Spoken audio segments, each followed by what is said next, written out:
अस्सलाम वालेकुम बच्चों। जी प्रीवियसली बेटा हमारा लेक्चर आपको याद है, on Saturday we have done with CSF का हमने क्या क्या किया था। सीएसएफ की हमने फॉर्मेशन देखी थी। We have discussed with you people CSF production, CSF formation, flow, composition of CSF, the functions of CSF, then the CSF pressure, how you can measure the CSF pressure, and the lumbar puncture test we have discussed all. And the lumbar puncture test is both diagnostic and therapeutic measures we have discussed. We have discussed that lumbar puncture जो CSF pressure है can be measured through eye also, like by seeing the papilledema. Papilledema क्या होता है?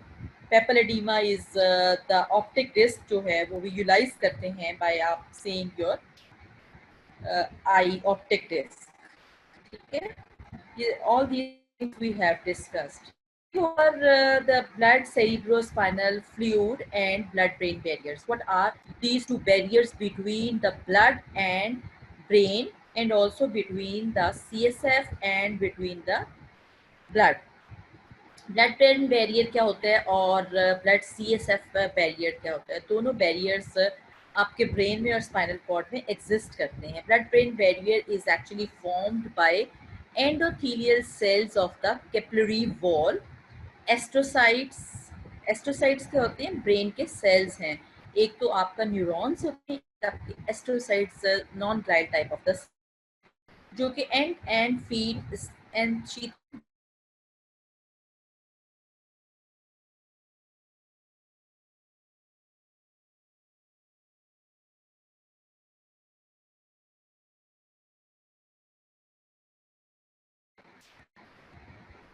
जी sorry बच्चों, थोड़ा net issue हो गया था. जी we were discussing about the blood brain barrier and blood cerebrospinal fluid barrier. The blood brain barrier is formed by the endothelial cells of the capillary wall and the astrocytes and the end feeds and sheathing the capillary, and the pericytes which are embedded in the capillary basement membrane. And the blood CSF brain barrier is formed by the choroid plexus, as CSF being going to be produced by the choroid plexus and the arachnoid. This barrier is formed by the tight junctions between the opposing surfaces of the choroid plexus and the epithelial cells that cover the choroid plexus. I will show you the picture. This is the blood CSF barrier and this is blood brain barrier. Again, this picture is not given in guidance, so you can take a picture of this slide. कि इसमें जो blood brain barrier होता है उसमें interstitial fluid है जो कि form कर रहा है by the astrocytes and the capillary endothelium of this blood vessels. ठीक है, और इधर होगा आपका brain tissue.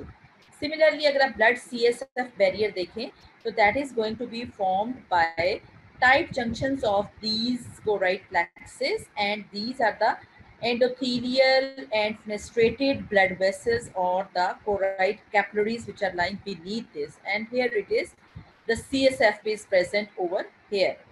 So this is going to be separated. Again I am going to show you the diagram.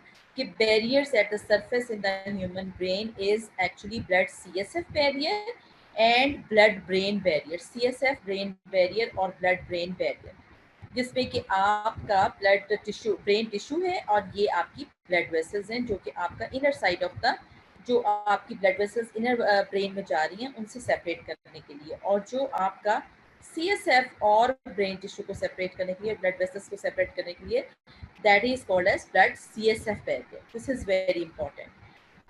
Then comes कि इनका function क्या है, मकसद क्या है. तो ये इसका इसका बेसिकली जो डिफरेंस है, parenchymal cells of the blood CSF barrier are the choroid epithelium, whereas blood-brain barrier is comprised primarily of the endothelium and astrocytes, deep feeds which are covering and modulate most of the blood brain. यानी कि उसमें जो है आपके astrocytes भी शामिल हैं, जबकि इसमें कोई न्यूरोनल नहीं है बल्कि आपके कोराइड प्लेक्सस शामिल है और प्लस ब्लड वेसल्स शामिल हैं. ठीक है, उसके बाद आ जाता है पर्पस क्या है.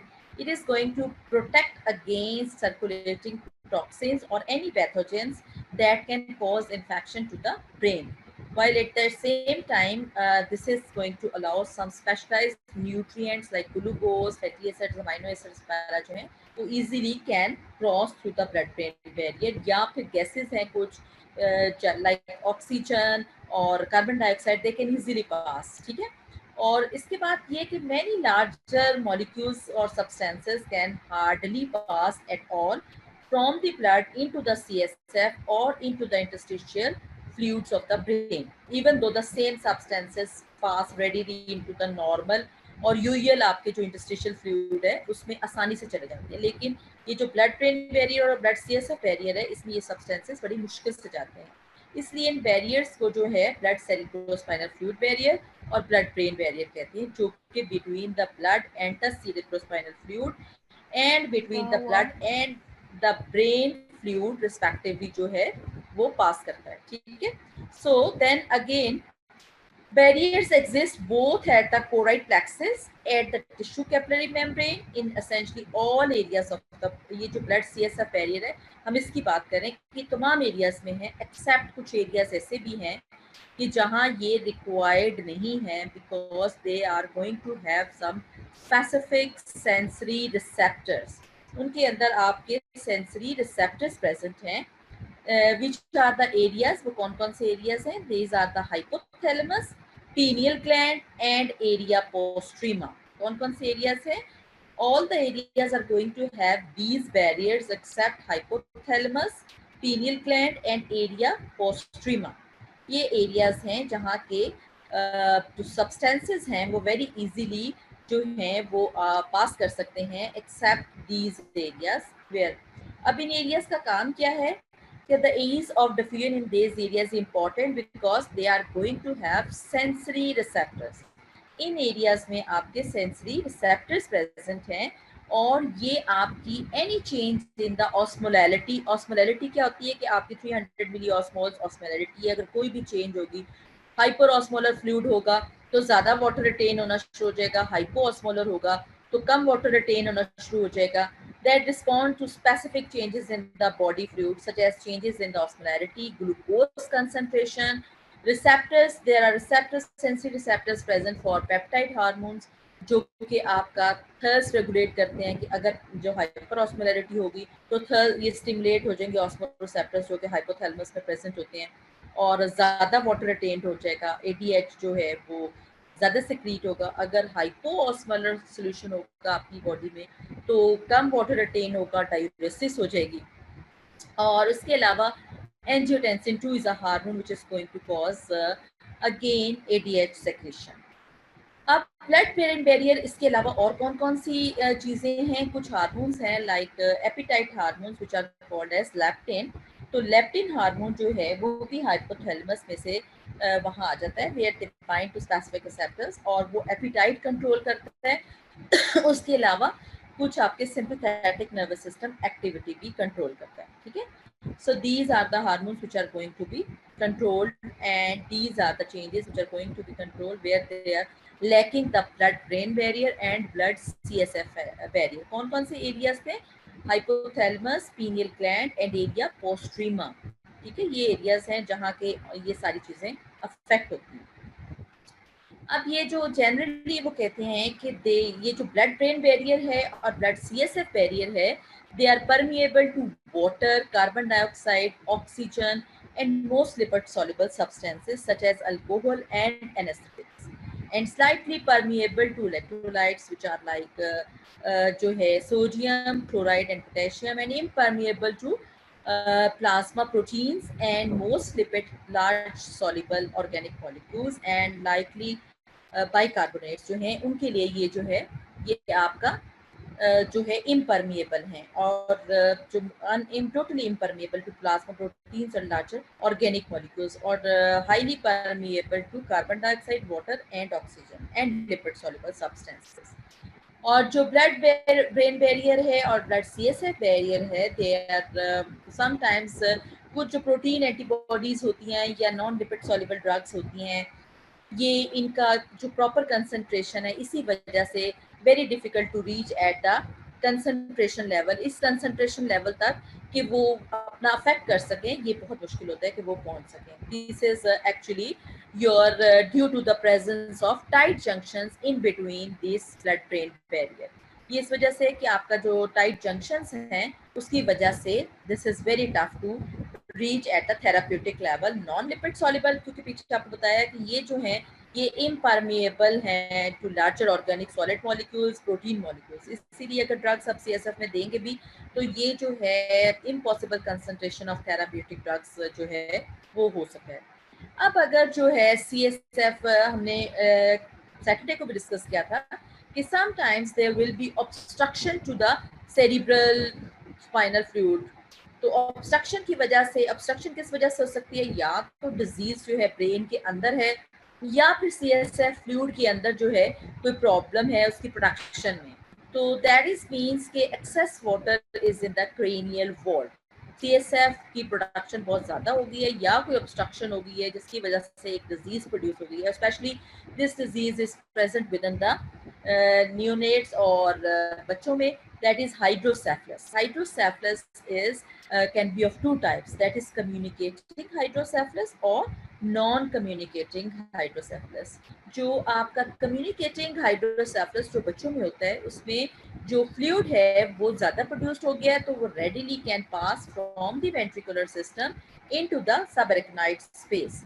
Whereas in non-communicated there can be some ventricular blockage जिसकी वजह से नॉन कम्युनिकेटिंग का एज अ नेम शो कि कोई कम्युनिकेशन नहीं है। कम्युनिकेशन का मतलब है कि सीएसएफ ज़्यादा आ गया है और लेकिन कम्युनिकेशन तो है लेकिन सीएसएफ बहुत ज़्यादा है।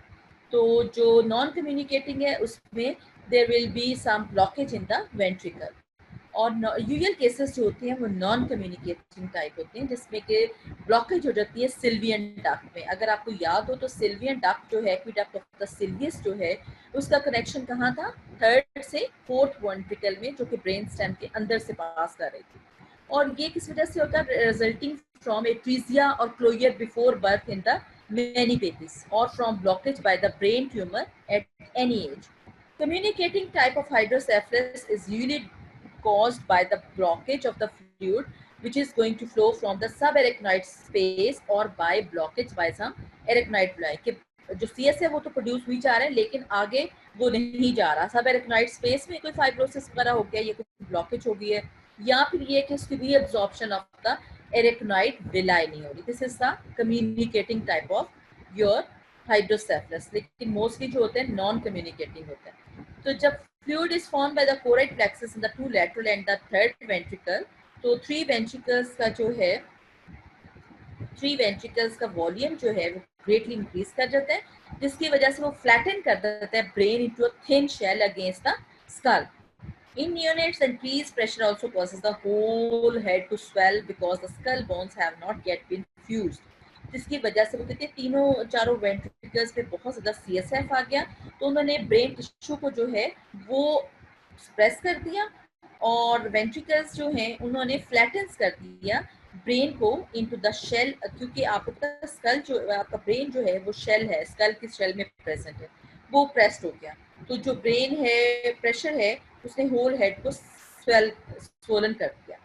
और जो communicating type of this will happen in the non communicating type of the hydrocephalus में जो फ्लूइड है that is going to collect both on the outside of the brain and to a lesser extent into the ventricles. उसमें बाहर की तरफ fluid इकट्ठा हो गया और ये भी जो है हेड को स्वेल करेगा tremendously if it occurs in infancy when the skull is still pliable and can be stretched and it can damage the brain at any age। किसी भी एज पर ब्रेन को डैमेज कर सकता है। Now what we have discuss कि two types का है, communicating, non communicating. जो कम्युनिकेटिंग में था उसमें आपस में कम्युनिकेशन है और सीएसएफ बहुत ज़्यादा प्रोड्यूस्ड हो रहा है, जबकि जो आपका नॉन कम्युनिकेटिंग है उसमें आपकी जो है आगे कोई ना कोई ब्लॉकेज है। अब ये this is the condition which is going to happen जिसमें कि ब्रेन जो है या हेड जो बेबी का है that has been enlarged to an great extent जिसकी वजह से वो जो ब्रेन टिश्यूज़ हैं वो डैमेज होने का बहुत ज़्यादा ख़तरा है। अब इसकी ट्रीटमेंट क्या होगी? Treatment can be therapy. बाज़ औक़ात बच्चे जो हैं बच जाते हैं हाइड्रोसेफलस वाले और बाज़ औक़ात बड़े बड़े भी हो जाते हैं और बाज़ औक़ात जो है वो अर्ली एज में डेथ भी हो जाती है, लेकिन therapy can be done. Surgical placement of a silicone tube, shunt pass करते हैं कि इसका कोई रास्ता निकाल दें कि जितना भी एक्स्ट्रा सेलुलर फ्लूइड जो एक्स्ट्रा प्रोड्यूस्ड हो गया आपके उसके बच्चे के ब्रेन में, उसको वहाँ से वेंट्रिकल से पेरिटोनियल कैविटी में एक्स्ट्रा फ्लूइड ड्रेन कर दें और वहाँ से वो रीअब्सॉर्ब होके अगेन ब्लड में एंटर हो जाए. This is the treatment which can be seen in the pictures also. The shunt system to drain the spinal fluid from the ventricles into the peritoneal cavity. This is again the entry into the cranium from the cranium into the peritoneal cavity. Okay? This is the again your fluid which is going to be reabsorbed. Then again comes two types of brain. हमने CSF के functions से, this is about the hydrocephalus, communicating, non-communicating type. Then one function we have discussed previously, cushioning effect. अब ये cushioning effect जो है, that can be also explained. There can be some injuries of the brain.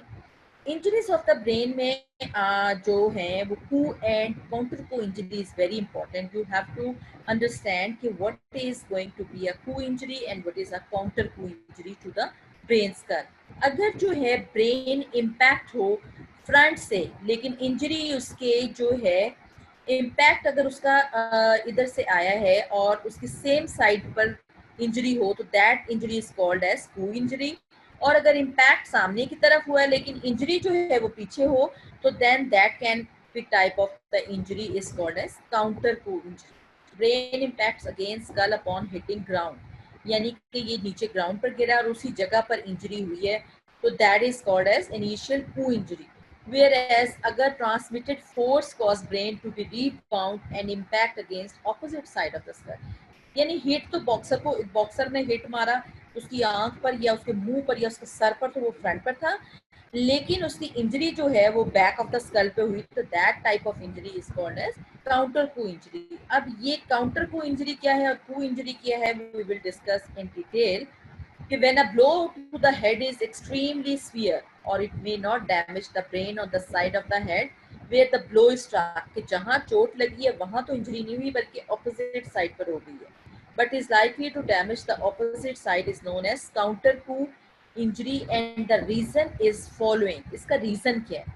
इसका reason ये है कि जब front से ही ब्लो स्ट्रक होता है तो इस साइड से फ्लूइड जो है so incompressible that as the skull moves, the fluid pushes the brain at the same time in unison with the skull. यानी कि ब्रेन भी जो मूव करता है और स्कल भी मूव करता है, जबकि opposite side to the area that is struck, the sudden movement of the whole skull causes the skull to pull away from the, यानी वहां जहां इंजरी नहीं हुई है लेकिन वहां से टेम्परेली जो ब्रेन है वो स्कल से सेपरेट होगा, और बिकॉज ऑफ ब्रेन्स इनर्शिया एक वैक्यूम स्पेस जो है वो क्रेनियल वॉल्स में यहाँ प्रोड्यूस हो गई opposite side to the blow.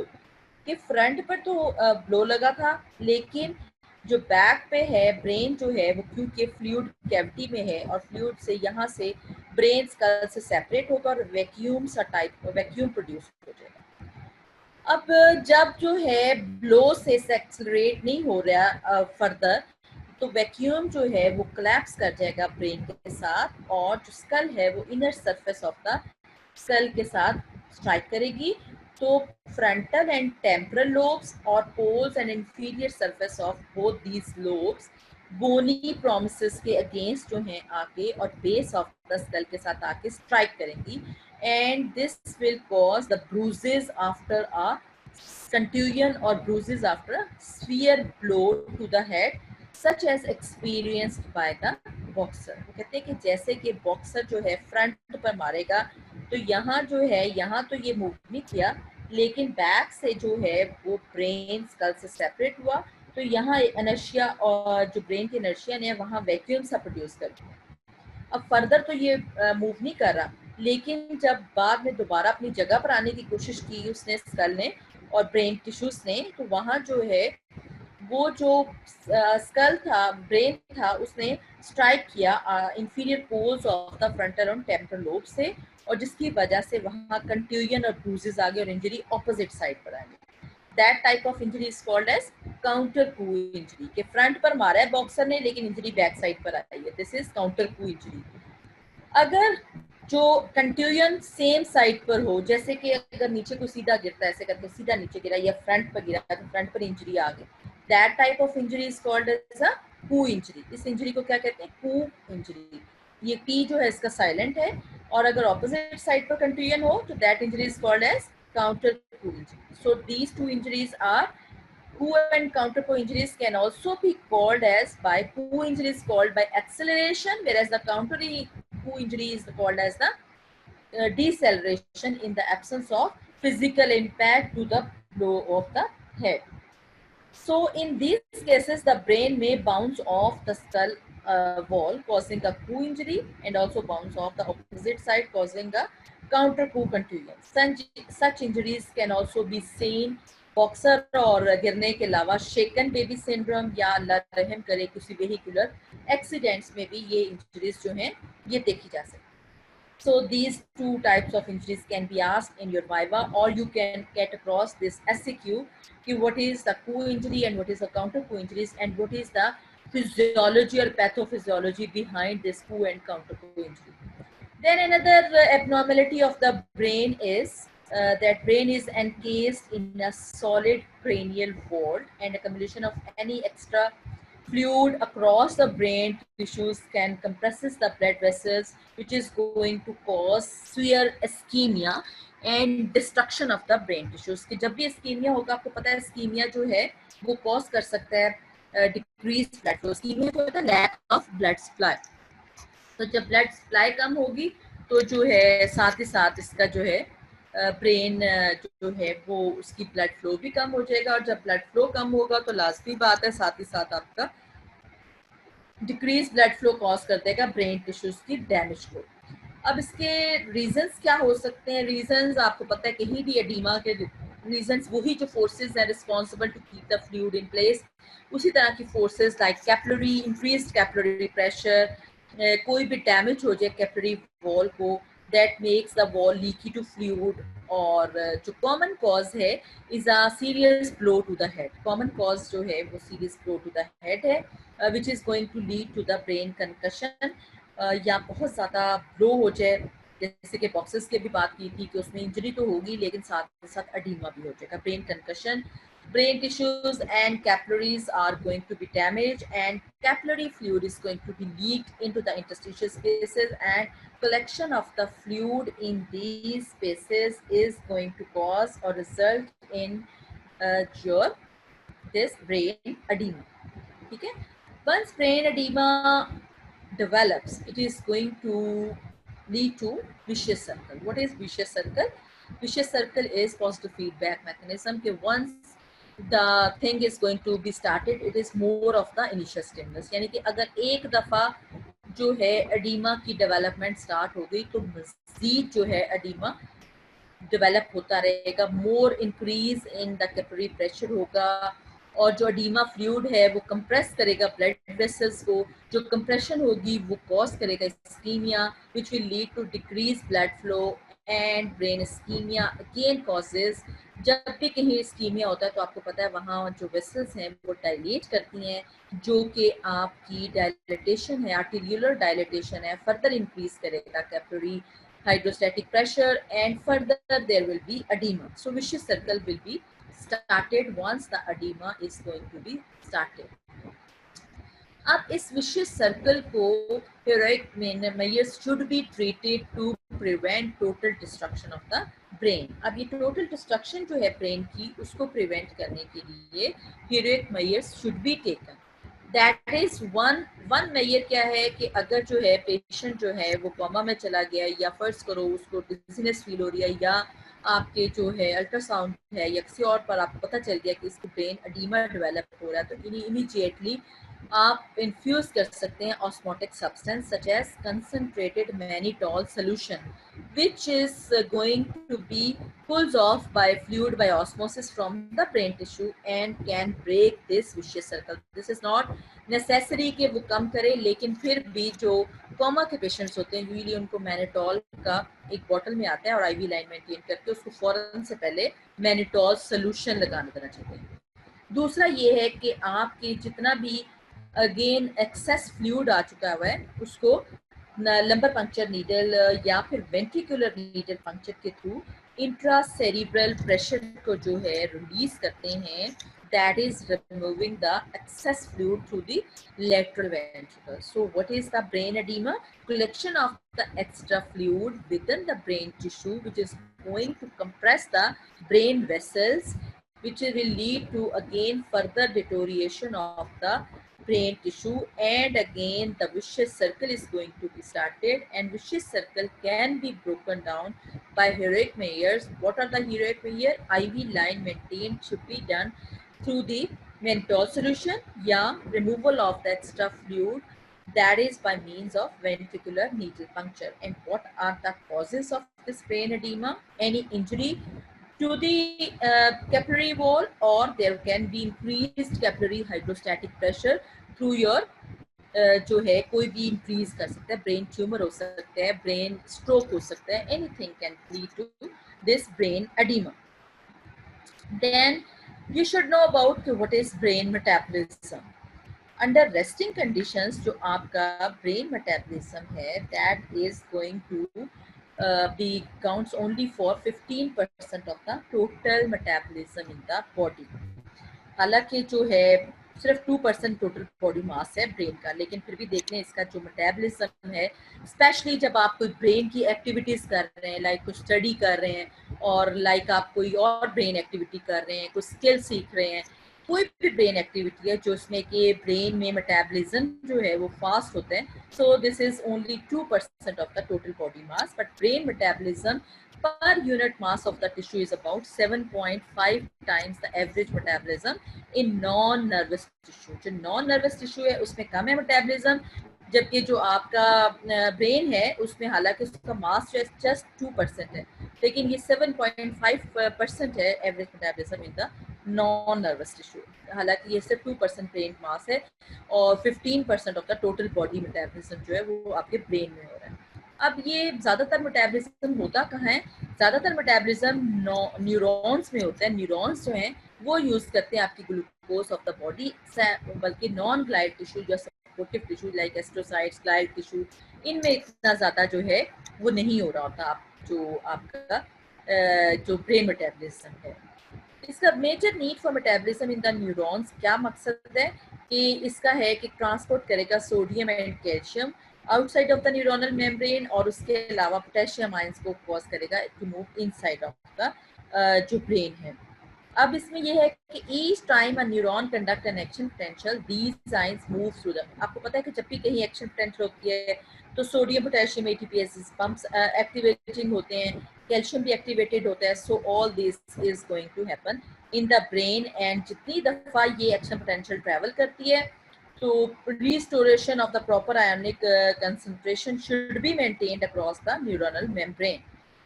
So during this high level of brain activity, brain metabolism, like अगर आप study कर रहे हैं, not at this time जहाँ कि आप सोए हुए लेक्चर सुन रहे हैं, यहाँ नहीं, बल्कि स्टडी के टाइम जब आप वाकई प्रॉपरली अपने एग्जाम की प्रेपरेशन या टेस्ट की प्रेपरेशन कर रहे हैं, तो आपका ब्रेन मेटाबॉलिज्म या ब्रेन एक्टिविटी या neuronal metabolism can increase as much as 100 से लेके 150% तक आपका ब्रेन मेटाबॉलिज्म जो है वो इंक्रीज कर जाता है. अब ये जो स्पेशल रिक्वायरमेंट्स हैं आपके ब्रेन की for the oxygen, there is very important कि जिस तरह तमाम बॉडी को ऑक्सीजन चाहिए होती है, इसी तरह आपके ब्रेन को भी ऑक्सीजन चाहिए होती है.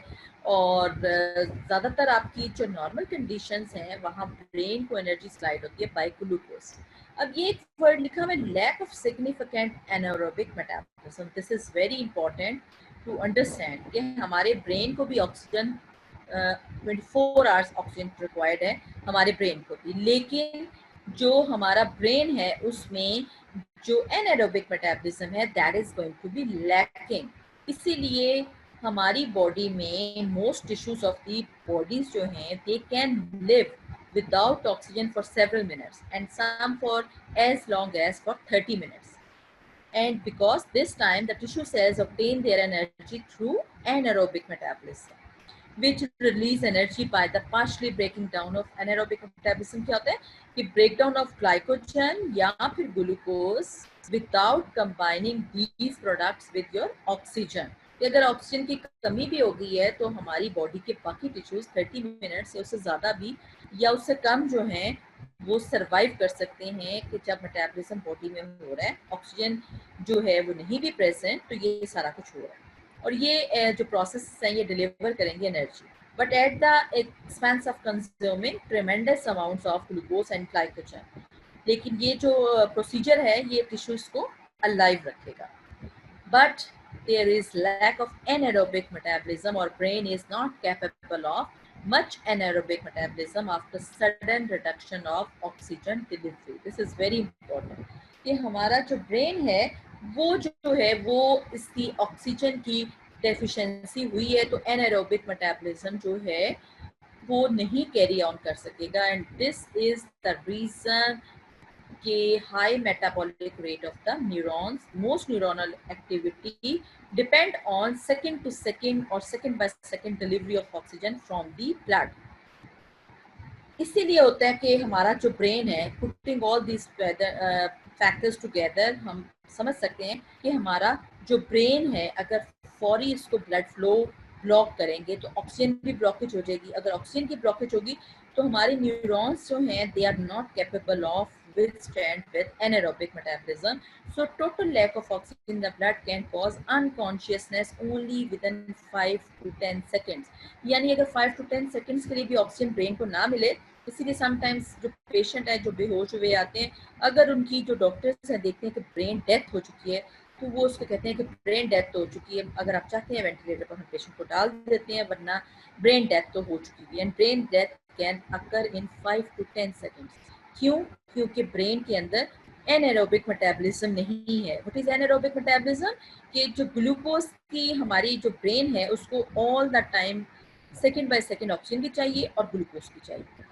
अब ग्लूकोज का तो मैं आपको बाद में बताती हूँ कि कैसे वो पहुंचती है ब्रेन में। तो लेकिन जो आपकी बॉडी की अगर ऑक्सीजन नहीं मिली तो एनाएरोबिक मेटाबॉलिज्म ब्लॉक हो जाएगा। एनाएरोबिक मेटाबॉलिज्म बाकी टिश्यूज में कैरी ऑन रहता है, दैट इज ग्लूकोज या ग्लाइकोजन की ब्रेकडाउन होती है विदाउट प्रेजेंस ऑफ ऑक्सीजन और वो टिश्यूज को अलाइव रखते हैं। ठीक है, सो दिस इज के नॉर्मल कंडीशंस में हमारी बॉडी को glucose all the time, oxygen most of this glucose is derived minute by minute और second by second from the capillary blood which is with a total of only about 2 minutes supply of the glucose normally stored as glycogen in the neuron at any given time। तो 2 minute के लिए अगर हो भी गया anaerobic तो 2 minute के लिए वो प्रोवाइड कर सकते हैं। अब एक स्पेशल फीचर है इसका, delivery to the neurons is transport to the cell membrane is not dependent. ये ग्लूकोज की जो डिलीवरी है जो न्यूरॉन्स को जा रही है ये नहीं डिपेंडेंट टू द इंसुलिन। कि हम कहते हैं ना कि तमाम इंसुलिन की जो है वो that is very important for the entry of the glucose into the cells like liver और मसल सेल्स में। लेकिन यहाँ ये very important thing is that कि यहाँ जो है आपकी बॉडी में तमाम जगह आपको चाहिए होती है इंसुलिन, लेकिन आपका जो ब्रेन सेल्स हैं और स्पेशली रेटिना है और कुछ और दो चार जगह और हैं जहाँ के इंसुलिन नहीं रिक्वायर्ड कि वो आपकी जो है उसमें एंटर हो सके आपके ब्रेन सेल्स। इसलिए अगर इंसुलिन डायबिटिक पेशेंट्स में इसीलिए जो है हमारे patients who have serious diabetes zero secretion of insulin भी अगर हो जाए तो glucose can still diffuse into the neurons, which is most fortunate in preventing loss of mental functions in persons with diabetes। This is very very important कि अगर उन patients में जिनमें के severe diabetes है और इंसुलिन जो है वो जीरो है फिर भी जो है ग्लूकोज वो डिफ्यूज हो सकती है न्यूरॉन्स के अंदर और मेंटल फंक्शंस जो हैं उनमें वो ठीक रहेंगे as compare to your other cases के दूसरी बॉडी के दूसरे रिस्पॉन्स में। लेकिन एक और कंडीशन है कि जब पेशेंट्स जो हैं बहुत ज़्यादा ओवर ट्रीटेड हो जाए विद इंसुलिन तो blood glucose concentration can fall to an extremely low level. तो उसमें ये कि जो बहुत ज़्यादा लो लेवल हो जाए ब्लड में ग्लूकोज की, क्योंकि एक्सेस इंसुलिन जो है उन्होंने इंसुलिन सेंसिटिव सेल्स के अंदर तमाम के तमाम ग्लूकोज भेज दिए, लाइक मसल्स और लिवर सेल्स में। अब अगर ब्लड के अंदर ही ग्लूकोज नहीं तो ब्रेन को कहाँ से ग्लूकोज जाएगी? सो अगर ये हो जाए तो not enough glucose is left in the blood to supply the neurons properly, and in those cases जो मेंटल फंक्शंस हैं they are going to become seriously deranged, sometimes leading to coma and even more often to the mental imbalances and psychotic disturbances to the patient. And this can happen all with over treatment with insulin. I'm again going to repeat the brain metabolism कि इसमें क्या आपका जो है problem होगा। Brain metabolism जो है 2% सिर्फ ब्रेन का वेट है आपकी टोटल बॉडी मास, लेकिन ये 15% ऑफ टोटल मेटाबॉलिज्म जो है वो बॉडी में होता रहता है अंडर अवेक कंडीशंस।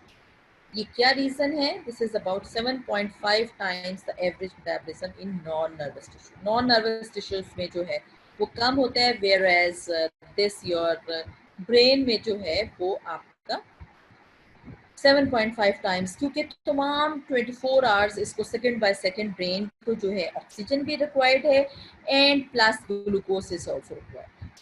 ठीक, दिस इज वेरी इंपॉर्टेंट। और ये किस मकसद के लिए रिक्वायर्ड होता है?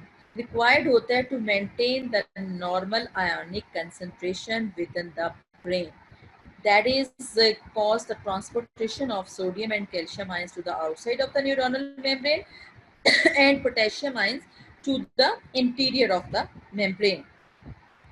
ठीक हो गया। लेकिन अब ये है कि जब भी एक्शन पोटेंशियल कंडक्ट करेंगे these ions move through the membrane, increasing the need for additional membrane transport to restore proper ionic concentration differences across the neuronal membrane। Therefore, during high level of brain activity, neuronal metabolism can increase as much as 100 to 150%. But there is special requirement of the brain for oxygen, that is, there is lack of significant anaerobic metabolism. And under normal conditions, most brain energy is supplied by the glucose.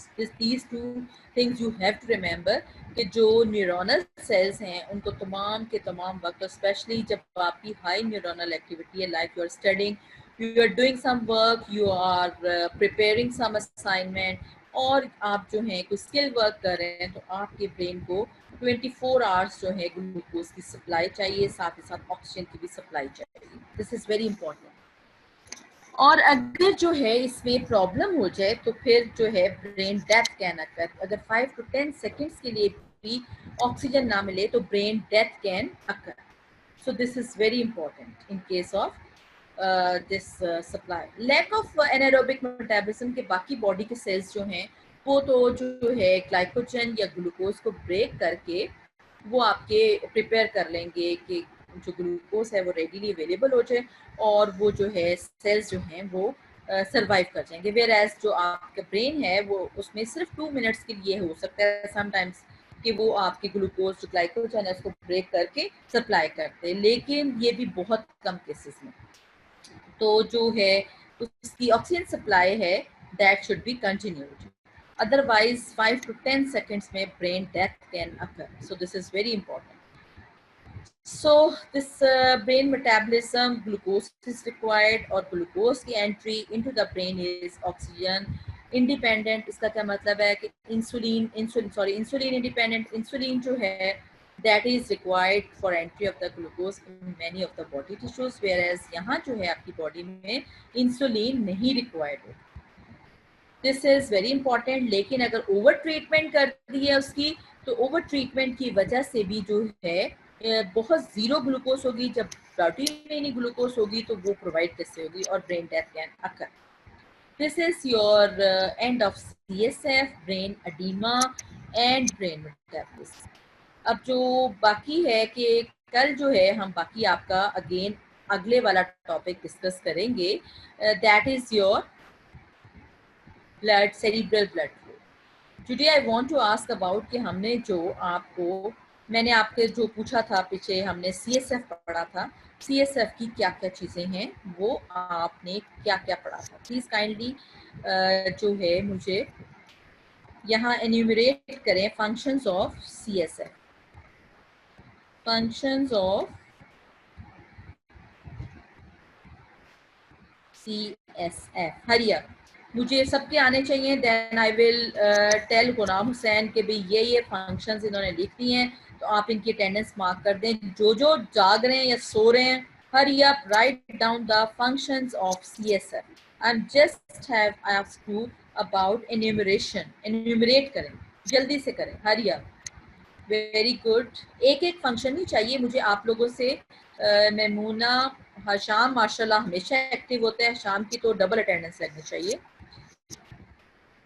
Very good बेटे, एक एक function नहीं चाहिए मुझे, इसके 4-5 functions at a time चाहिए। ये तो आप एक एक फंक्शन बता रहे हैं ना।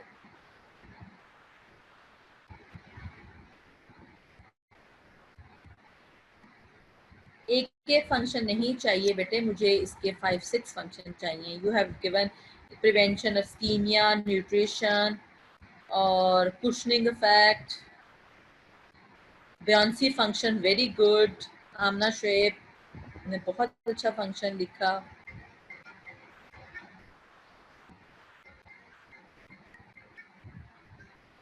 जी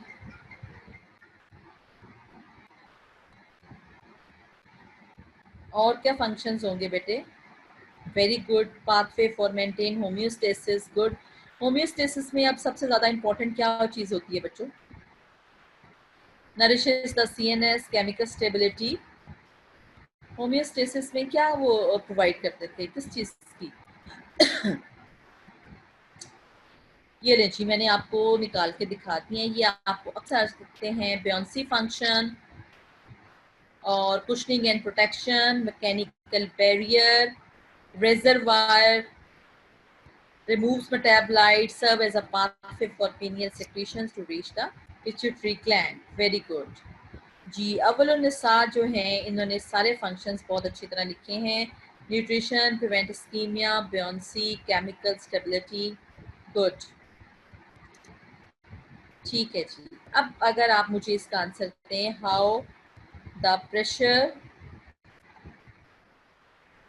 अच्छा जी, अब आपने लिखना है कि how the CSF pressure can be measured। क्या प्रोसीजर था जिसके थ्रू आप प्रेशर जो है CSF का मेजर कर सकते हैं? प्रोसीजर क्या है और इसका रोल क्या है CSF प्रेशर की मेजरमेंट का? Hurry up girls and boys. Faiq Ahmad, you write down. Okay बिल्कुल ठीक है। नीडल तो इंसर्ट करेंगे, very good Nabeela. Lumbar puncture, through lumbar puncture. Is it through therapeutic और डायग्नोस्टिक? जी वेरी इंपॉर्टेंट, दोनों है बेटे, not therapeutic only. Yes both. Hasham, very good. Hasham lecture बहुत अच्छे सुनता है, वेरी गुड। जब इंशाल्लाह कॉलेज खुल जाएंगे तो हशाम को मैंने अप्रिशिएट करके क्लैपिंग करवानी है, because all the time he is listening the lectures. Okay ठीक है, बोथ है, थेराप्यूटिक भी है, और C3 C4 में जो है नीडल इंसर्ट करनी है आपने, और उसके बाद आपने उसका CSF का प्रेशर करना है और मेजर करना है। अच्छा, इसकी कंपोजिशन क्या थी CSF की, अगर आपको याद है? इसमें सिर्फ एक मुझे पॉइंट बता दें, कंपोजिशन ऑफ CSF। कंपोजिशन में आपका क्या इंपॉर्टेंट पॉइंट याद करें कि क्या था, क्या चीज? सोडियम पोटेशियम तो थे, लेकिन सोडियम पोटेशियम, सोडियम कितना था? इक्वल था। ये आपने लिखने जरूर है, लेकिन आपने साथ लिखना है कि सोडियम इक्वल था। क्या चीज ज्यादा थी इसमें CSF में आपकी? ठीक है, पोटेशियम लो था। क्या चीज ज्यादा थी, कौन सा आयन ज्यादा था? सोडियम के साथ एक और आयन अंदर गया था जो कि थोड़ा सा ज्यादा था। Yes very good, very good Hasham. Chloride ion. सिर्फ मुझे लगता है क्लास में हशाम लेक्चर सुन रहा है, बाकी सब सोए हुए हैं। जी एनीबॉडी एल्स? और क्या चीज होती है इसमें? कौन सी सोडियम के साथ हमेशा एक और कौन सी चीज अंदर जाती होती है? Good, good Nabeela. जी Maimoona, very good. Maimoona has written bicarbonate water, very good, शाबाश। So these are the osmotic pressure, ठीक है, बिल्कुल सही है। Okay, now comes today's lecture. तो आप टुडेज लेक्चर में I want to ask about hydrocephalus. What is that hydrocephalus, और कितनी टाइप्स का हाइड्रोसेफलस होता है? ठीक है, हाइड्रोसेफलस क्या होता है और कितनी टाइप्स का होता है, अगर आपको याद रहे तो। हाइड्रोसेफलस के बारे में मैंने आपको कल भी बताया था, किस वजह से होता है, एब्नॉर्मलिटी क्या होती है? जी, hurry up girls and boys, hurry up, शाबाश। अपने नोट्स बेशक देख लो, मुझे बिल्कुल ठीक है शाम। वाटर इन द ब्रेन, लेकिन ब्रेन में वाटर किसकी वजह से है? बिल्कुल ठीक है, लेकिन किसकी वजह से है? अगर आप वाटर की बात करेंगे तो ये बेटे जो वाटर होता है एक्चुअली एडिमा होता है। अगर हम CSF कहें तो दैट इज मोर गुड। इसकी डेफिनेशन में हाइड्रोसेफलस में हम CSF की बात करेंगे। बिल्कुल ठीक है हशाम एंड फाइक अहमद, शाबाश ईमान। ईमान ने बताया जी, ईमान भी जाग गई हैं। Roll number 65, communicating and non communicating, very good, शाबाश। ठीक है, अब इसकी ट्रीटमेंट क्या थी? ट्रीटमेंट,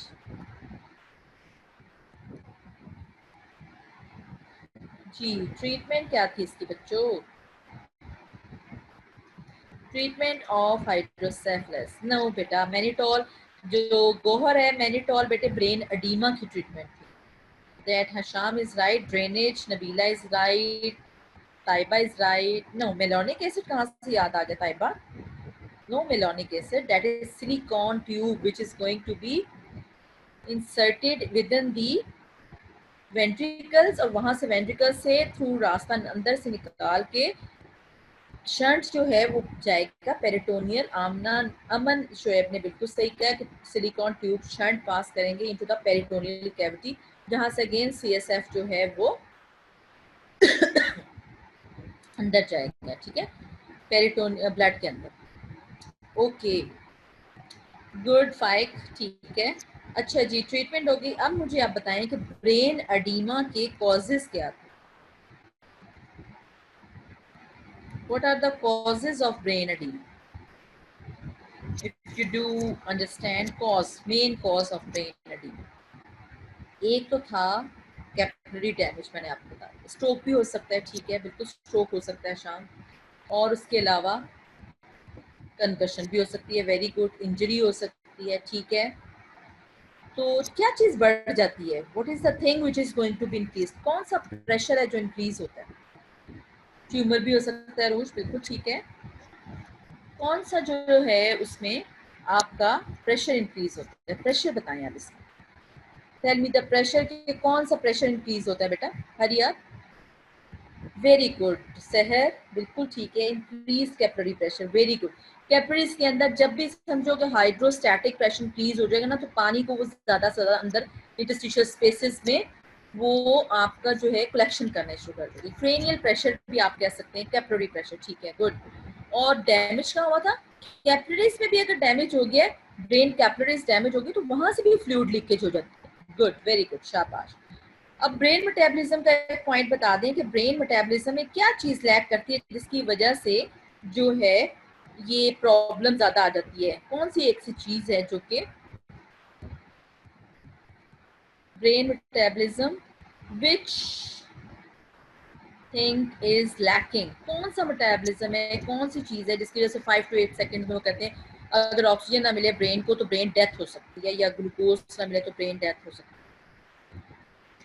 ये मैं आपको छोटे छोटे वाइवा क्वेश्चन से एक तरह से आपके तैयार हो रहे हैं। कौन सी ऐसी चीज है ब्रेन मेटाबॉलिज्म में जो कि लैक कर रही है? This very good Nabeela, very good. Anaerobic metabolism, Nabeela is also very weak, माशाल्लाह, गुड नबीला। अब मुझे अब आप लोगों ने बताना है, ये क्वेश्चन आंसर्स का सेशन तो हो गया है, तो जो अब आप मुझे बताएं, anything you don't understand today's lecture, I am going to repeat that. मैं उसको रिपीट कर देती हूँ, 5 मिनट्स अभी हमारे पास हैं। जी प्लीज टेल मी, अगर आपको सारा समझ आ गया तब भी आप लोग लिख दो, और अगर कोई चीज आपको अंडरस्टैंड नहीं की तो you are you should write down. Tomorrow will be the last lecture of this chapter, chapter number 62. आप गाइडेंस से रीड करो. ये सारी स्लाइड्स, जो कुछ स्लाइड्स नहीं थी, कुछ इसमें स्लाइड्स हैं जो कि एक्स्ट्रा हैं, and these are taken from not from Guyton but other books. तो वो मैंने आपको, जैसे ये स्लाइड जो आपको शेयर हुई है आपकी स्क्रीन में, that is not actually given in your guidance, so you can see this slide in guidance also. तो ये जो है आपको इसमें ये आपने पढ़ना है दरअसल, ठीक है. एनीथिंग यू डोंट अंडरस्टैंड, आपको समझ आ गया lecture? All of you please right it down over here. बता दें मुझे कि अगर कोई प्रॉब्लम है, ताकि मैं उसको again I am going to. जी ओके ठीक है. ताइबा ने तो बता दिया है, बाकी बच्चे सो गए हैं दोबारा से. शाम शाबाश, आपको तो मुझे पता है माशाल्लाह समझ आ गया है. सहर ने भी बता दिया है, ठीक है. थैंक यू बेटे फाइक, थैंक यू. कोई प्रॉब्लम है today's lecture? You don't understand? If you don't understand please let me tell me, और मैं उसको अगेन एक्सप्लेन करूंगी, ताकि बेटे आप साथ साथ अब अपना पता नहीं चलना एकदम से आपके एग्जाम्स आ जाने and you will not have any time to prepare your chapters, और आपको CNS को जो ईजी लगने के लिए बेहतर है कि आप साथ साथ इसको पढ़ते जाएं. ओके बेटे, thank you so much. Today's lecture इंशाल्लाह we will continue with tomorrow इंशाल्लाह. ओके, अल्लाह हाफिज. अल्लाह हाफिज बच्चों.